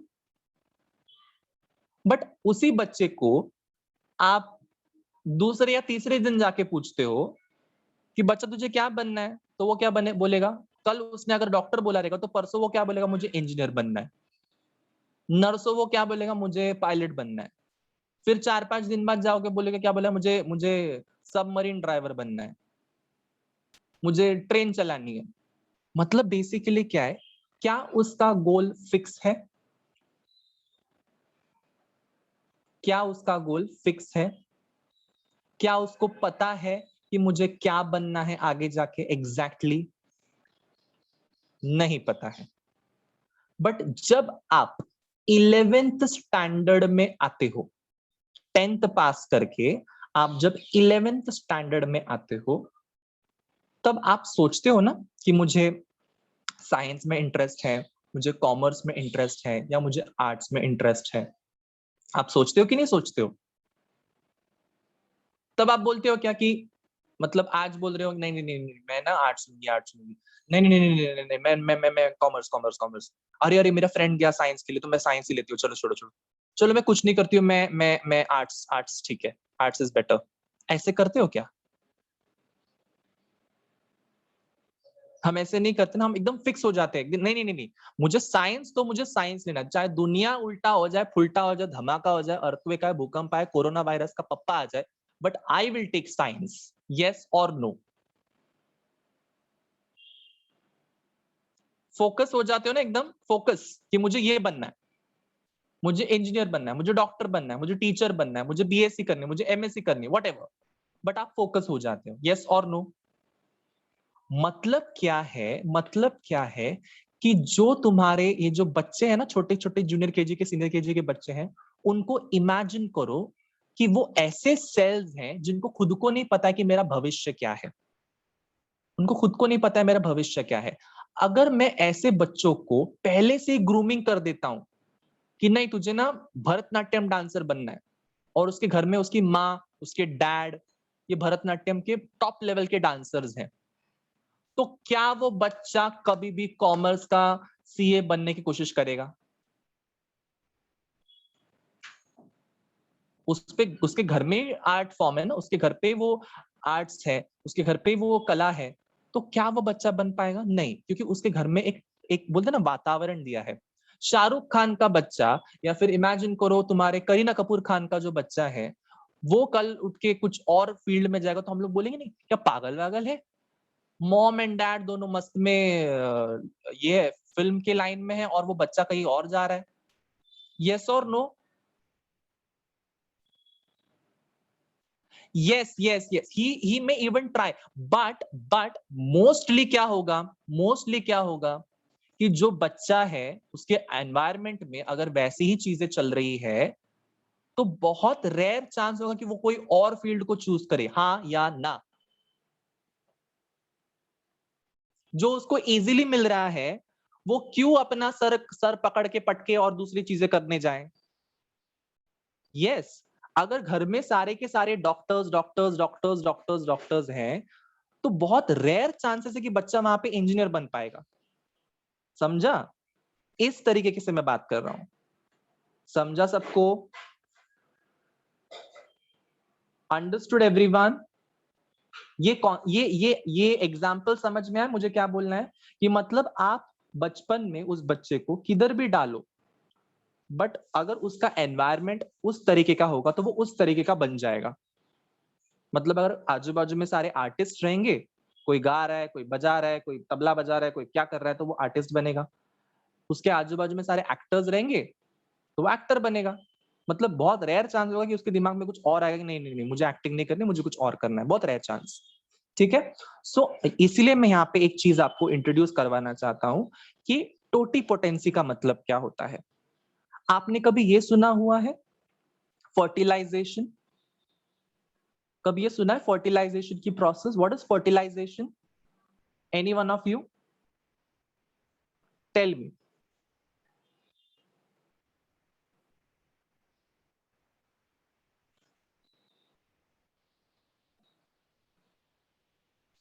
फर्टिलाइजेशन क्या होता है? डेफिनेशन, डेफिनेशन, टूटा फूटा डेफिनेशन नहीं चाहिए मेरे को।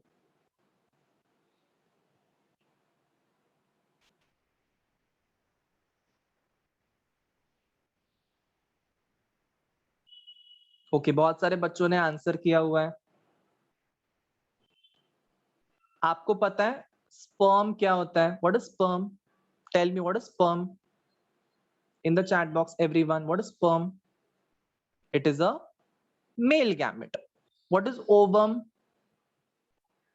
What is ovum? It is a female gamete. Very good.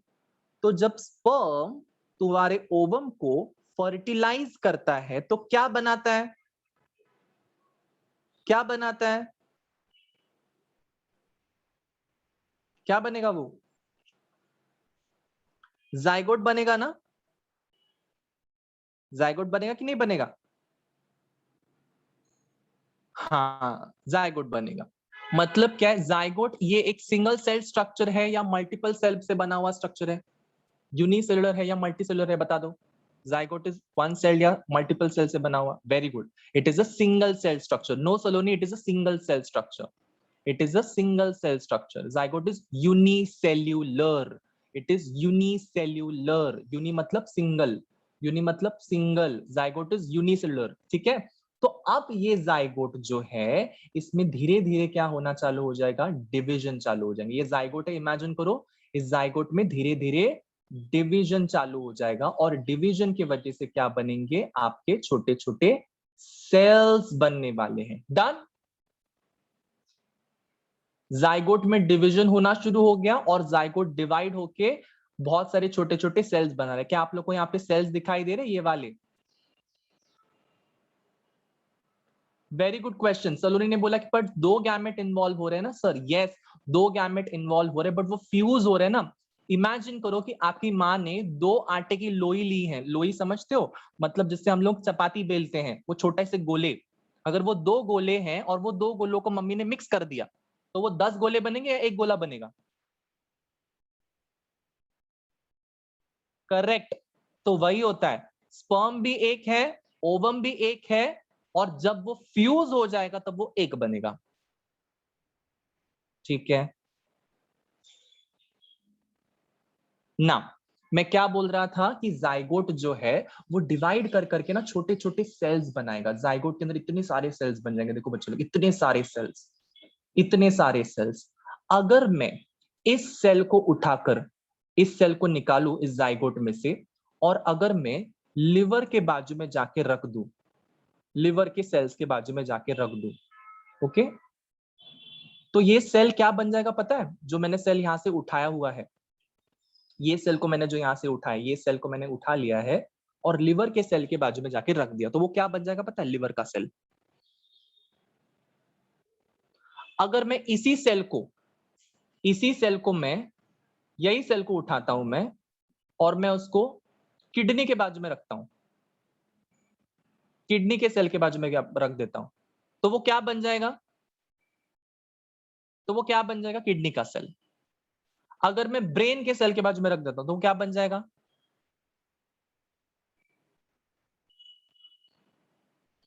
क्या बन जाएगा वो? ब्रेन का सेल। मतलब क्या है कि ये सेल जो है ये किसी भी सेल में डिफरेंशिएट हो सकता है उसके आजू बाजू के एनवायरनमेंट के हिसाब से। ये मुझे बोलना था कि उसके अंदर ये पावर है, उसके अंदर ये टोटी पोटेंसी है, उसके अंदर ये पावर है कि वो किसी भी सेल में डिफरेंशिएट हो सकता है। डन? अंडरस्टूड? ये वो उस छोटे बच्चे की तरह है कि जिसको मैं जिधर डालूंगा वो उधर की तरह बन जाएगा। अगर मैं गुंडों के बीच वो बच्चे को जाके छोड़ दूं ना, वो अगले दिन दूसरे दिन मवालीगिरी करेगा, वो गुंडागिरी गर्दी करेगा, वो आवारागर्दी करेगा। समझ में आया? वो गालियां बकेगा। इसलिए हम लोग बोलते हैं ना कि हम हमेशा आजू बाजू बच्चों के सामने अच्छा बोलना चाहिए, अच्छा एनवायरनमेंट रखना चाहिए। समझ में आया? तो उसी तरीके से ये तुम्हारा सेल भी है। ये सेल भी उसी तरीके से है कि तुम उसको जिधर डालोगे ये उधर का बन जाएगा। तुम उसको लिवर के बाजू में डालो, लिवर का सेल बन जाएगा। तुम उसको किडनी के यहाँ डालो, तुम किडनी का सेल बन जाएगा। उसको ब्रेन के यहाँ डालो, ब्रेन का सेल बन जाएगा। उसको हार्ट के यहाँ डालो, हार्ट का सेल बन जाएगा। डन?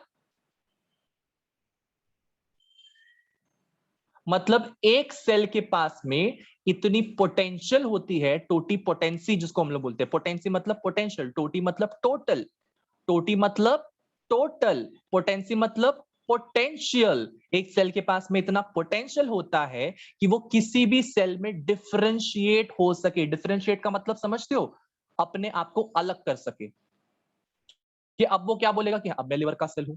अगर मैं उसको उठाकर अगर किडनी के बाजू में डाल दूंगा तो वो किडनी का सेल बन जाएगा और वो क्या बोलेगा? अब मैं किडनी का सेल बन गया। समझा? समझा? चमका सबको?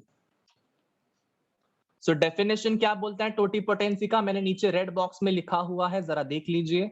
क्या बोल रहा है definition? It is the capacity और the potential of a living nucleated cell. मतलब ये सेल में न्यूक्लियस है इसलिए इसको लिविंग न्यूक्लिएटेड सेल बोला गया है।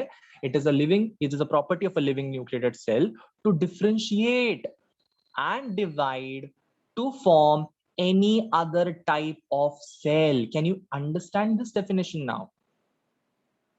Drop a heart in the chat box. Come on, everyone. Everyone. कि ये टोटीपोटेंसी मतलब क्या है? टोटीपोटेंसी ये एक प्रॉपर्टी है तुम्हारे सेल की, ये एक प्रॉपर्टी है तुम्हारे एम्ब्रियो के सेल की, कि वो प्रॉपर्टी क्या बोलती है कि वो किसी भी सेल में डिफरेंशिएट हो सकता है, क्योंकि उसके पास में वो कैपेसिटी है, उसके पास में वो पोटेंशियल है, उस लिविंग न्यूक्लियेटेड सेल के पास में वो पोटेंशियल है कि वो डिफरेंशिएट हो सकता है किसी भी दूसरे सेल के टाइप में।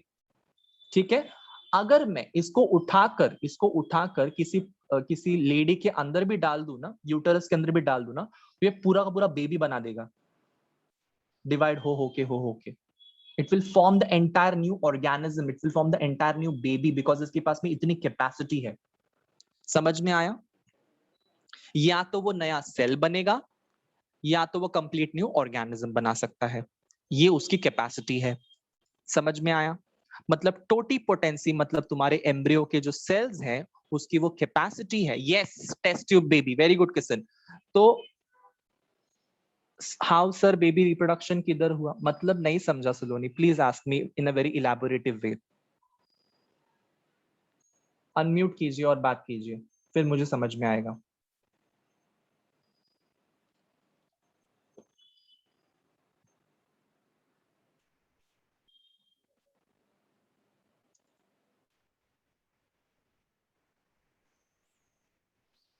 ओके, सो मैं क्या बोल रहा था कि ये जो सेल है इसको मैं टोटीपोटेंट सेल इसलिए बोलता हूं बिकॉज इसके पास में वो कैपेसिटी है, वो पोटेंशियल है कि वो तुम्हारे किसी भी सेल में डिफरेंशिएट हो सकता है, डिवाइड करके डिफरेंशिएट हो सकता है और दूसरे सेल के टाइप में बन सकता है, या फिर वो कभी कभार कंप्लीट न्यू ऑर्गेनिज्म भी बना सकता है।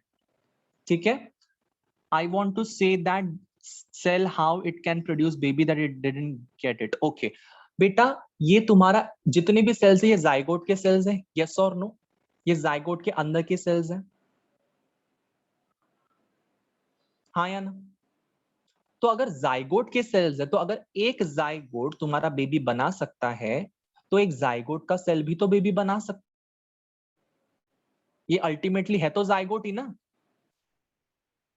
समझा?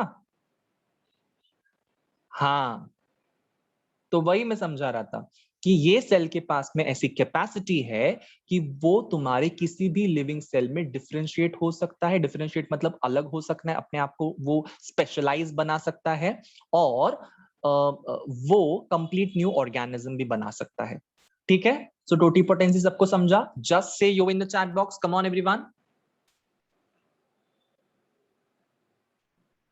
सर हाँ जी बोलिए।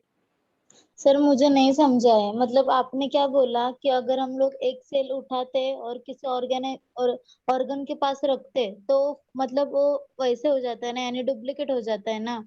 डुप्लीकेट नहीं, वो उसकी तरह बिहेव करना शुरू कर देता है या फिर वो उसकी तरह उसका फंक्शन करना शुरू कर देता है। तो सर जब हम लोग फीमेल के बॉडी में मतलब यूटेरस में वो डालेंगे जाइगोट, तो वो जाइगोट थोड़ी ना पूरी बॉडी में अ, मतलब सर मुझे नहीं समझ में आ रहा है। हाँ टेंशन ना लो, मैं समझाता हूँ। ओके, अगर मान के चलो ये जाइगोट है और ये जाइगोट में 16 सेल्स है। कितने सेल्स है बच्चों लोग? 16। अगर ये 16 सेल्स हैं तो ये 16 सेल्स को मैं अलग अलग फीमेल्स के अंदर डाल दूंगा। 16 फीमेल्स हैं यहाँ पे, 16 फीमेल्स हैं, उन 16 फीमेल्स के अंदर मैं ये सेल्स डाल दूंगा तो मुझे 16 बच्चे मिलेंगे। समझा? सर हाँ बोलो। अभी आपने बोला कि ये जाइगोट जिस ऑर्गन के पास जाएगा उसके जैसा बन जाएगा। नहीं, सेल। हाँ सॉरी, सेल से। तो ये सेल थोड़ी ना अपनी पूरी बॉडी में इधर उधर ट्रैवल करेगा कि मतलब ब्रेन के जैसा बनना है तो ब्रेन के पास जाएगा। यस सर, मुझे भी यही डाउट है। हाँ, ट्रैवल करने की जरूरत नहीं है, उसको उसका सिग्नल मिला ना, सिग्नल तो भी बहुत ज्यादा काफी है। ओके, ठीक है, मतलब वो मतलब सिग्नल मिलेगा कैसे लेकिन सर उसे? तो केमिकल कहीं पे भी जा सकता है ना, ब्लड में से। हाँ। समझा? हाँ, थैंक यू सर। इस सेल को उठाकर इसको मैंने केमिकल दे दिया कि तुझे लिवर का सेल बना, तुझे लिवर का सेल बना, तुझे लिवर का सेल बना, ये सिग्नल देते रहा मैं कॉन्स्टेंटली, तो वो क्या बन जाएगा, लिवर का सेल बन जाएगा। अगर मैंने इसको सिग्नल दिया कि तुझे ब्रेन का सेल बना, तुझे ब्रेन का सेल बना, तो वो क्या बनेगा, ब्रेन का सेल बनेगा, सिंपल। तो सेल मतलब इमेजिन करो कि मैंने लिवर के बाजू में इस सेल को रखा हुआ है, इसका मतलब ये नहीं कि लिवर के सेल ने बोला कि ए तेरे को लिवर का सेल बनना है, वो सिग्नल देता है लिवर का सेल उसको, उस टोटीपोटेंट सेल को कि तुझे लिवर का सेल बनना है, it will give the signal, और उस वजह से वो सेल जो है वो लिवर की सेल की तरह बनेगा। समझा? Yes sir. ओके। सर रही बात बच्चा कैसे पैदा होता है उसकी, तो इस सेल के पास में ना ये कैपेसिटी है, यही उसकी प्रॉपर्टी है, यही उसकी प्रॉपर्टी है कि वो नया एम्ब्रियो भी बना सकता है। समझ में आया? Yes sir. अब समझा Shweta?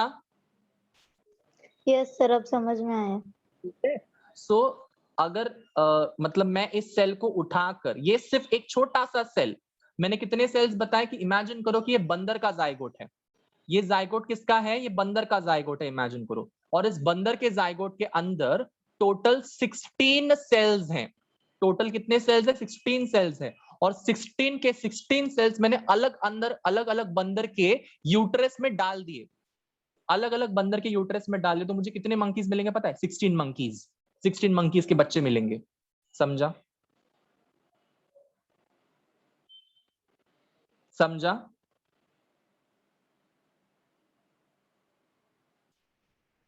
Okay, so this is what I am trying to talk about, कि ये टोटीपोटेंसी वाला जो सेल है, ये इसकी कैपेसिटी है, ये इसकी प्रॉपर्टी है कि वो क्या कर सकता है, कि वो एक तो तुम्हारे किसी भी सेल में डिफरेंशिएट कर लेगा अगर उसको वो सिग्नल मिला तो, या तो वो कंप्लीट न्यू ऑर्गेनिज्म भी बना सकता है अगर उसको वैसा वाला सिग्नल मिला तो। ठीक है? Drop hearts in the chat box, come on.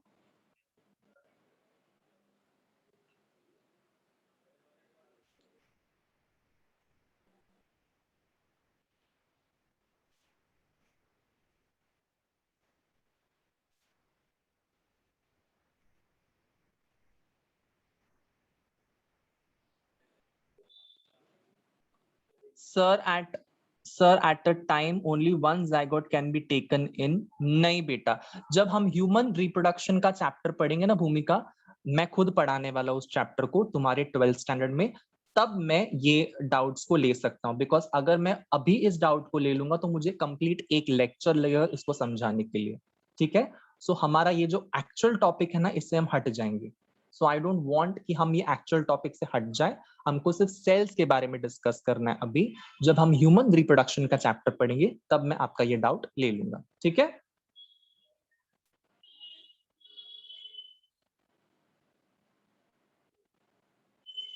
Okay.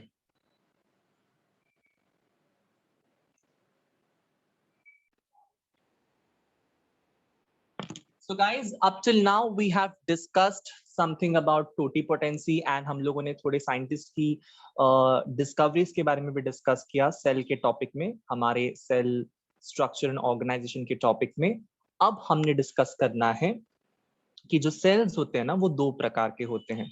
ठीक है? सेल्स जो है वो दो प्रकार के होते हैं, one is called as prokaryotic cell, one is called as eukaryotic cell. क्या आप लोगों ने इन सेल्स का कभी नाम सुना हुआ है, जिक्र सुना हुआ है in the lower standards? Yes और no in the chat box? Definitely सुना होगा, बट अभी तक इस चीज को तुम लोग क्लियरली समझ नहीं पाए होंगे, ये मैं गारंटी के साथ बोल सकता हूँ। ठीक है? अगर आपको लगता है कि आपको पता है कि प्रोकैरियोटिक और यूकैरियोटिक सेल का मतलब क्या है, जरा चैट बॉक्स में उसका आंसर टाइप कर लो। क्या लगता है आपको, प्रोकैरियोटिक सेल मतलब क्या होता है, यूकैरियोटिक सेल मतलब क्या होता है? बता दो आपको जो भी लगता है।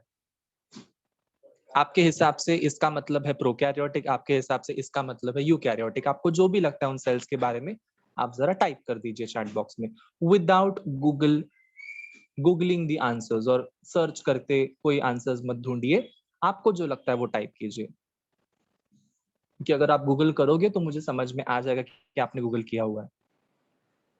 चलो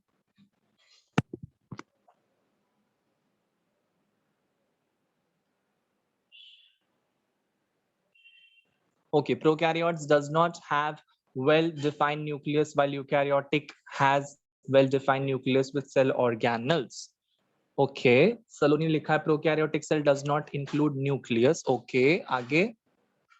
Very good, Bhumika and Saloni. Anybody else want to write about anything about prokaryotic and eukaryotic cell can write it in the chat box. Come on. Come on, come on, come on. चुन्नुमुन्नूज बता दो क्या लगता है आपको prokaryotic eukaryotic के बारे में. Okay, Saloni ने लिखा है कि यूकैरियोटिक सेल जो है वो न्यूक्लियस के साथ पैदा होता है. फाइन.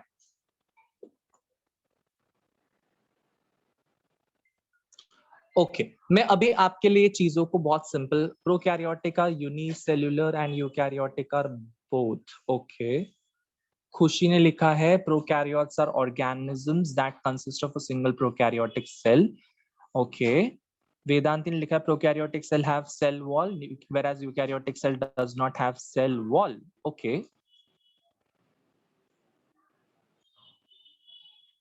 किशन का तो कुछ और ही चक्कर चल रहा है. वो बोल रहा है don't copy my black heart. वाह, किशन ने पेटेंट लिया आज ब्लैक हार्ट के ऊपर. किशन आंसर कर बच्चा. Black heart, blue heart, green heart कोई भी दे सकता है. आंसर दे दो.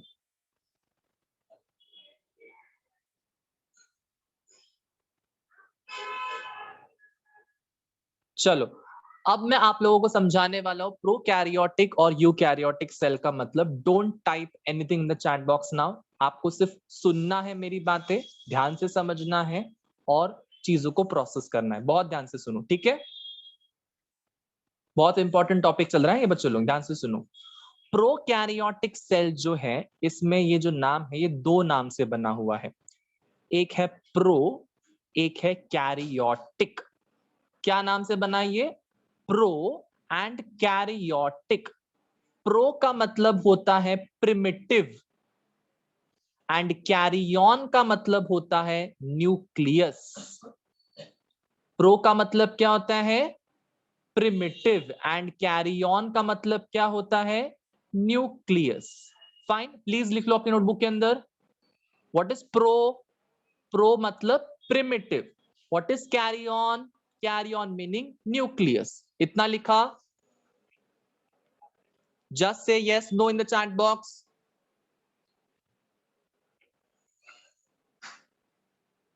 Very good. अब बात करते हैं यूकैरियोटिक के नाम के बारे में. यू एंड कैरियन, ठीक है. सो यू का मतलब क्या होता है? True. What is you? True. जब भी कभी आप बायोलॉजी में यू देखते हो ना तो उसका मतलब क्या होता है? True. And what is karyon? Nucleus. यहां पे प्रो का मतलब क्या होता है? प्रिमिटिव, पहले जमाने वाला. प्रिमिटिव, समझा? कैरियन का मतलब क्या होता है? न्यूक्लियस. यूकैरियोटिक में यू का मतलब क्या होता है? ट्रू. ट्रू फॉल्स वाला ट्रू. एंड कैरियन का मतलब क्या होता है? हमेशा सब जगह पे न्यूक्लियस. डन. लिखा सबने? Drop heart in the chat box. Come on. Very important discussion this is. Drop heart in the chat box. Come on. Pro primitive karyon nucleus. You मतलब true, karyon nucleus. Come on. अब समझते हैं इसके बारे में और अच्छे से. जब मैं कहता हूं कि the cell is prokaryotic cell, इसका मतलब क्या होता है? कि ये ऐसा सेल है जिसमें न्यूक्लियस नहीं होगा. ठीक है, ये एक ऐसा सेल है जिसमें न्यूक्लियस नहीं होगा. वेल डिफाइंड न्यूक्लियस इसमें नहीं होगा. प्रोकैरियोटिक सेल में वेल डिफाइंड न्यूक्लियस नहीं है. वेल मेम्ब्रेन बाउंड न्यूक्लियस नहीं है. समझ में आया? समझ में आया? इसका एग्जैक्ट उल्टा तुम्हारा यूकैरियोटिक सेल है. यूकैरियोटिक सेल मतलब ऐसा सेल जिसमें न्यूक्लियस होगा. प्रॉपर न्यूक्लियस होगा. प्रॉपर. देखो ये न्यूक्लियस, यहां पे मुझे दिखा दो कि मैंने यहाँ पे प्रोकैरियोटिक सेल के लेबलिंग्स में कहां पे मैंने न्यूक्लियस को लेबल किया है। दिख रहा है आप लोगों को यहाँ पे कहीं पे भी nucleus? Plasma membrane, cell wall, cytoplasm, nucleoid, pili, flagella, कहीं पे भी दिख रहा है आपको न्यूक्लियस का लेबलिंग? नहीं दिख रहा है ना? मतलब मैं भूल गया क्या लेबल करने के लिए? नहीं, मैंने जानबूझ के लेबल नहीं किया। इसका मतलब क्या है? प्रोकैरियोटिक सेल में कोई न्यूक्लियस नहीं होता है। डन। और यूकैरियोटिक सेल में न्यूक्लियस होता है। डन। एक और एक डिफरेंस मैं आपको बताने वाला हूं अभी प्रोकैरियोटिक और यूकैरियोटिक का, बट यहां तक सबको समझा? Just say yo in the chat box, come on.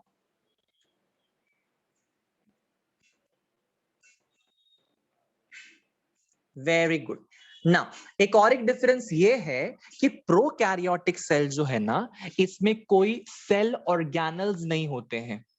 Prokaryotic cell के अंदर कोई सेल ऑर्गेनल्स नहीं होते हैं। अब सेल ऑर्गेनल्स मतलब क्या होता है? आपने कभी ये सुना है कि आपके बॉडी के अंदर किडनी है, आपके बॉडी में लिवर है, ब्रेन है, पैनक्रियाज है, ये आपके बॉडी के क्या है? ये ऑर्गन्स है, राइट? ये आपके बॉडी के ऑर्गन्स है। Kidney, liver, brain, pancreas, intestine, small intestine, large intestine, eyes, ears, nose, ये क्या है? ये सारे ऑर्गन्स हैं। ये सारे ऑर्गन्स हैं। ये ऑर्गन्स का अपना अपना खुद का फंक्शन है, राइट? आईज का फंक्शन नोज नहीं करता है, नोज का फंक्शन आईज नहीं करता है, राइट? अपना खुद का फंक्शन है, राइट? वैसे ही तुम्हारे सेल्स के अंदर भी चिले पिले से, नन्हे मुन्ने से ना माइक्रोस्कोपिक ऑर्गेनल्स होते हैं। ये सेल के ऑर्गन्स हैं। सेल ऑर्गेनल्स मतलब क्या? सेल के अंदर के उसके ऑर्गन्स को हम लोग क्या बोलेंगे? Cell organelles. सेल के अंदर के उसके खुद के छोटे छोटे से जो ऑर्गन्स हैं, उसको हम लोग क्या बोलेंगे? Cell organelles. ठीक है, तो ये सेल ऑर्गेनल्स तुम्हारे प्रोकैरियोटिक सेल में नहीं होते हैं और तुम्हारे यूकैरियोटिक सेल में होते हैं। समझ में आया? समझा?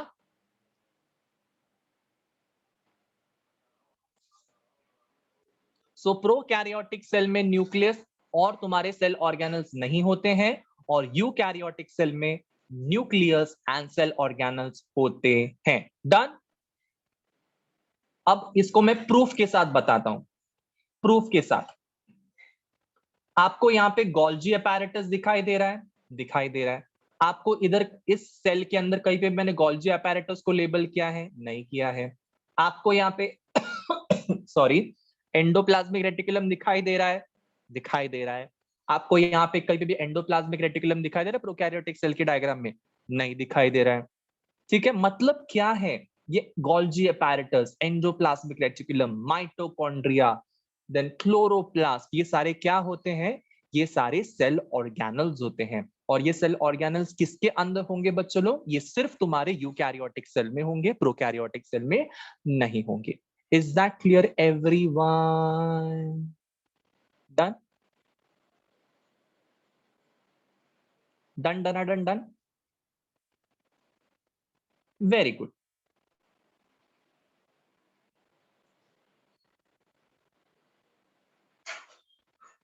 ओके, अब एक और एक चीज मैं आपको डिस्कशन में लाने वाला हूं, वो बहुत इंपॉर्टेंट चीज है। वो डिस्कशन में बहुत बहुत इंपॉर्टेंट चीज है।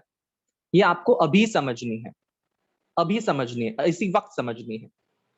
अगर मैं यहां पे ऐसा सेल ड्रॉ करता हूं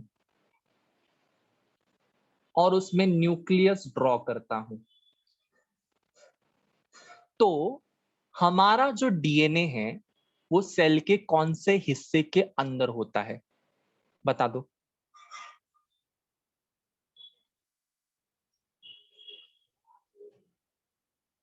करेक्ट। हमारा जो डीएनए है वो सेल के किधर होगा? न्यूक्लियस के अंदर होगा। यस और नो? न्यूक्लियस के अंदर होगा। Everyone very good. बट क्या तुम्हारे प्रोकैरियोटिक सेल में कोई न्यूक्लियस है?